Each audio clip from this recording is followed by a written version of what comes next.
821. On the line right now, her name is Chloe Taylor Brown, and she is all about girls' empowerment. She's an expert when it comes to just that. And Chloe, good morning. Thanks for coming on this morning. Good morning. So I have a daughter, and Christine has a daughter, and I think both of our daughters are pretty tough. So should we be bringing them up that way, or should we be coddling, and what do you think? Well, a good combination is always great, but girls have got to be girls when it comes time to being a girly girl. But girls need to be strong, and when they are being authentic and they know who they are, they can dig deep and be strong. So I don't want to talk too much because I will be in big trouble with my wife. But so what can I say? I'm just going to say it. I'm just going to say it. Yeah, I'm just going to say it, Chloe. It's just me and you. The fact is that my daughter, I should not do this, but I'm going to. No, don't do it. When my wife, and it's kind of a, because my wife used to be my producer, and she'd come down the hallway and say, Jimmy just yelled at me. He was screaming at me, and I get down to Jimmy, and he'd be like, I didn't yell at her. I was just telling her. So I think what happened there is anytime somebody raised their voice, my wife had a difficulty with that. Mm-hmm. And my daughter the same way. And it would turn into this almost this hyperventilating. The minute something got a little rough, the eyes started to well up, the tears, the hyperventilating. And it became extremely difficult for her, she's now in the 8th grade, very difficult for her to stand up for herself. So we've been working for the last couple of years on having her be able to stand up for herself without crumbling. And we worked on all these little strategies on how to do it. What do you suggest? By the way, she has come a long way, and I want her to be able to advocate for herself. I don't want and I tend to be maybe, not, I don't think properly. I was brought up with boys in my own home, but I do not want my daughter to be brought up having to have a guy have to stand up for her at every waking problem, every time a problem shows up. So what do we do? Well, the first thing that I would suggest is to have her to understand who she really is and what she's made of, her authentic self, dig deep down in there and find out who she really is. And then she's got to trust her gut in these situations, stand up for herself, know that she's valuable, trust her gut, be intentional about being the woman that she's going to be. Anytime a girl starts to feel, threatened or ashamed or put down or abused, she's got to imagine herself being that superwoman. Take that superwoman stance and hold that for a minute. And really just feel like, that I know who I am, and I know who I'm going to be, and I know how to communicate. Yeah. So she's got to communicate her feelings based on what she wants to accomplish. And at that time, she wants to walk away not feeling weak. My wife and I have gone back and forth on this. It's like, well, listen, you had boys in your family. I never had a sister. And we have, my two older boys. So the way you deal with them, it's like, hey, don't be so stupid. Or whatever. I mean, that's what fathers do. Right. So I pull that crap on my daughter, and my wife is like, what are you doing? You don't speak to your daughter that way. And I'm saying, no, I want to be kind of the same. I don't want her to, because she's going to go to work someday in 10 years, and there are going to be people talking rough and tough in work, and, she's got to be able to handle that. Yeah, she's got to be able to handle that, but that type of talk usually doesn't work with a girl. I knew there was a butt in there somewhere. Yeah, yeah. So, you can say, okay, Chrissy, Chloe, Jennifer, what do you really want to get out of this situation? So if she can, like Stephen Covey say, even with this, it works. What's the end result? What do you want to get? You want to walk away feeling strong? You want to get the A in the class? You want to make a peanut butter and jelly sandwich? It doesn't really matter what it is. Just get your end result in mind and focus on that and communicate that.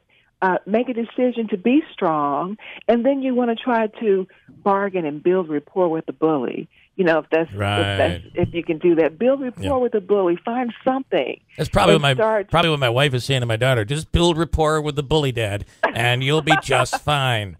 Christine. Chloe, how do you think What do you think is the importance of parents on their children in terms of not pigeonholing them? I didn't feel until I was much older that one of my parents had kind of pigeonholed us. I had two sisters.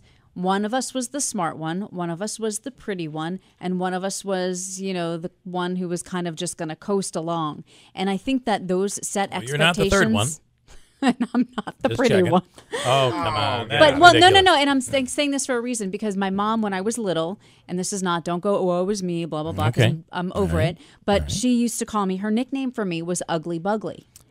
And we did a story not too long ago on a woman who thought her daughter was so ugly that she wanted to kind of tell her. And that really resonated with me because I always carried that with me going through life. And I remember that was one of the first things when I had my daughter. I was so worried that I wasn't going to be a good mom to a baby girl. I started calling her beautiful from day one. Yeah. And that has really resonated with her. So even on her whatever days, she feels strong. She feels empowered. Mm-hmm. So, Chloe, how important is it for parents to not pigeonhole your children? I think it's very important to see if we could pay attention. First of all, let's be positive. Let's just tell the children who they are and who they can become and not what they're not and what they can't be. And so I love what you've done. You tell the children that and they feel that. Kids really know, even from babies, when you're speaking positively to them and you're affirming them. And so don't grow up telling your child, oh, you're going to be a doctor, you're going to be a doctor, or you're going to be a loser, you're going to be.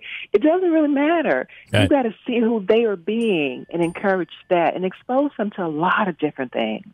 Are we noticing a trend here, Manaski, that Chloe Taylor Brown completely agrees with what Christine says, and me, it's like, well, you're pigeonholing Keeler. Quite sure if that's the route I would go. However, we didn't say you can't pigeonhole adults. At the end of the day, though, right? So I think there needs to be. And correct me if I'm wrong. I think there should be a balance. So sometimes your daughter and even your son, your child, needs you as a parent to step up for them. There are things that can happen in life where someone is maybe being unfair or being the bully, and maybe that's an adult. And at that point, maybe there's a time where you need to step in.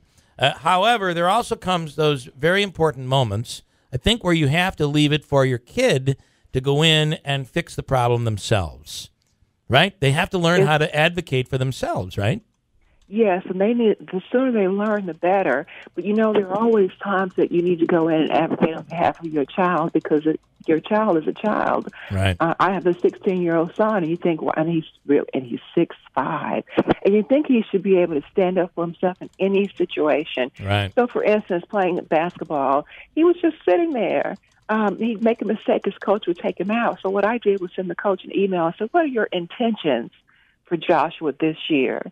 And so I didn't, so he had to think about that. Yeah. He had to think, well, what are my intentions?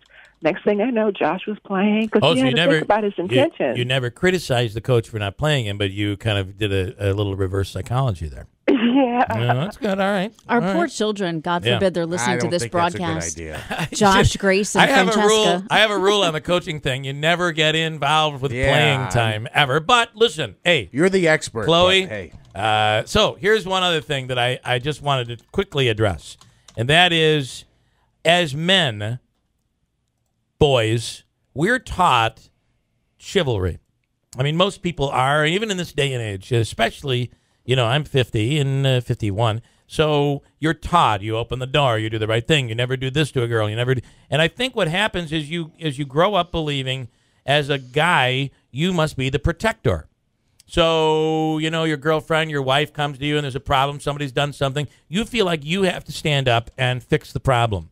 And I think as guys, the first thing you learn early on is we are not there to always fix the problem, right? Yes. I mean, as a female, are you that weak that you can't fix the problem yourself? So I think for me, that was something I had to learn as a husband, which was very difficult for me to learn because I'd always been brought up where, you take care of every situation for the female. Well, I had to let my husband know that, hey, I've got this. You don't have to fight every battle for me. Yeah. Let me figure it out. And I think that, guys want to be protectors, like you say, but girls can figure it out. Sure. Wives can figure it out. So give us a shot. I think it might have been the moment where I was talking to her professor saying, a 50?